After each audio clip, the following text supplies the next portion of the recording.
You already know what to do. Subscribe, like, put it in the comments, and share the content. This way, we can help the channel grow. If it worked for me, it can work for you. Peace. We got life. Go ahead, Pooh. All right, welcome back, High School Basketball Weekly. We here, Nazareth head coach, Mr. Gary Ervin. G, we're gonna get to what you're doing right now, but I just had to let you know on camera, we just came from your alma mater, man, and to see all the great things that was accomplished at that school, man, it blew me away today. Pause, like on some real, just sitting down with Todd, Phil, Mr. Davis, the new principal, and seeing all the nostalgia in Coach Major's room, man, it just blew me away, man. What are some of the things that you remember about being at Paul Robeson? I mean, first we can start that room, obviously, because it was a lot of people before me, right, that reached, those heights that I was trying to reach, right? So I used to always walk in there, and we used to watch film in there, so you have to look at all of the history, that Mage, put together, and it's always, special walking in that building, right? When I go there, I go down the same staircase. I tell people I would never go down one staircase. Always go up the same way, but it's just certain things that, it just bring back, so much memories. And I always tell people it's kind of, I know a lot of history, but I feel like when it comes to public school, I think Robeson is, if not one, we got to be 1A when it comes to, breeding out, those type of basketball players, and actually, as you see now, those type of coaches, because, Coach Mage, also embedded in us, to do that. Todd was the first one before all of us. That's a fact. He was the first coach before. Yeah. Me and Phil was, right behind with Chanel and Eric as well. So I think it's something dope to, to have, in the back of my memory that, it's always going to be Robeson for life. And now you're a Naz man, right? Now you're a Kings man. Yeah. What are you guys doing right now to get yourself back to where you was, in these last couple of years and even further? I don't think we're too far off, right? The dynamic of the league has changed. You've seen great players come and go. We know, what they doing over at Stepanak, and that's what we looking to get to that point, right? And it's going to be hard work, dedication, and it's going to take time. But we built that culture from the ground up, and everybody know what to expect. When you playing against Nazareth, and it's about hard work. Right? To me, it's like you get 24 scrimmages to get to the big dance, right?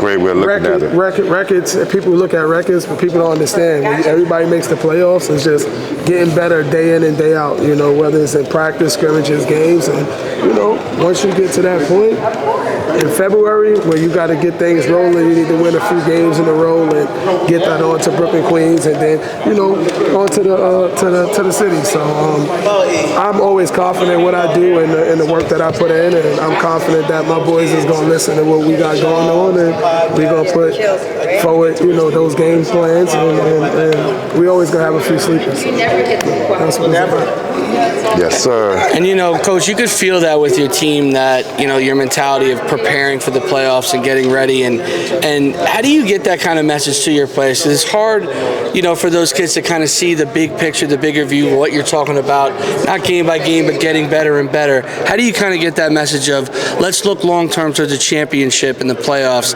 instead of worrying about the moment at it starts with me. You're right. I gotta have that mentality, and I gotta put that into their minds, right? And also you don't want to take nothing for granted.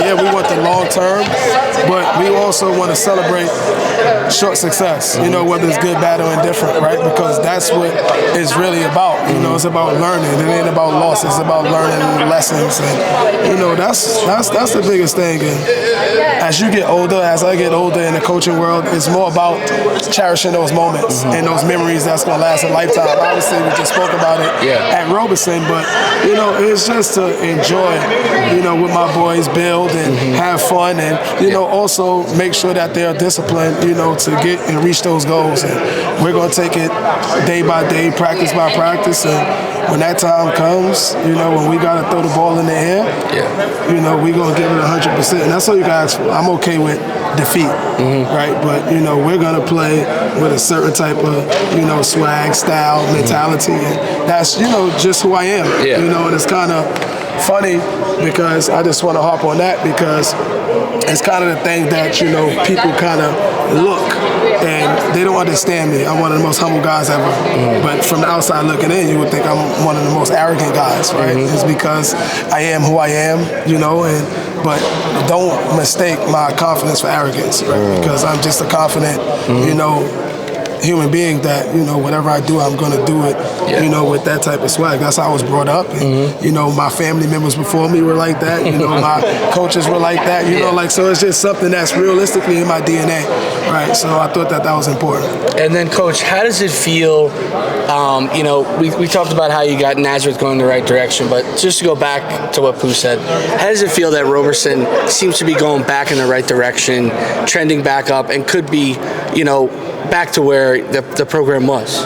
It's kind of it's dope, and it's a dope feeling, right? And I think I had my hand in that cookie jar when it came to that, right? I was one of those guys that was sitting down in those meetings, you know, pushing for Phil Grant, right? And that's one of the things that, you know, he's like a big brother to me, and everybody asks why I'm not going to Robeson or why I haven't thought about that, because it's God's plan, right? And it was going to happen in due time, and I think it's the right time for it. Phil Grant is an amazing human being, a great father, you know, more than all, and, you know, he knows the game. He's won on all levels, a Hall of Fame at Iona, you know what I mean? Like, he got a great resume that a lot of people don't speak about, right? He has one of the biggest resumes in our city, but it's just that time, and when we're not playing, I'm over there. I've already been to a few practices, being active, talking to those guys, right? Like, and you know, that's what it's going to be. We're going to support, and that's the only thing that Robeson has always been, is a family-oriented, even the regular students. So Robeson will be back, you know, where they belong, and I'm just happy that, you know, they're able to do that while I'm still around. And it's crazy. Last year around this time, we got the same kind of interview towards the end with G, right? Yeah. So look, we back at it. Oh, we had Halon. We had Halon, and yes. And good to see that. You know, the other day, 15 minutes, 3 rebounds, 3 assists. You know, when we talk about a lot of our freshmen that's still trying to find a way, he's getting in the lineup and getting his time. Oh, he's going to be fine. Let's be honest, and nobody's really knowing. He's actually playing with a stress fracture in his foot. You know, we had to really sit down and really speak about what it is you want to do. What you want to, you know, we spoke that surgery is not an option. You wear the boot every day, you get to practice and play. But I think the testament of Halon's maturity was when we was talking in our group chat with our 26-0 team just the other day, because we all watched the game. We always talking about it. He came in there and he was like, I can't make a shot. And first thing Coach Mike said, well, you still had your stamp on the game. You rebounded. That's a fact. You had That's a fact. You did this. That's a fact. And the biggest thing was he didn't make no excuses. He said, I got to make shots.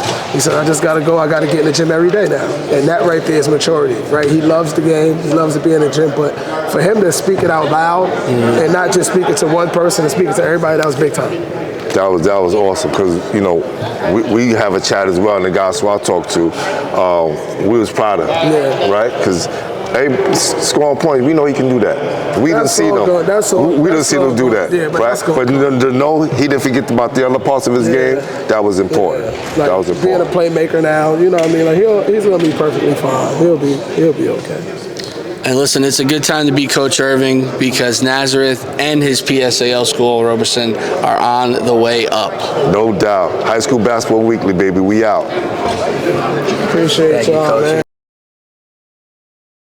Y'all ready?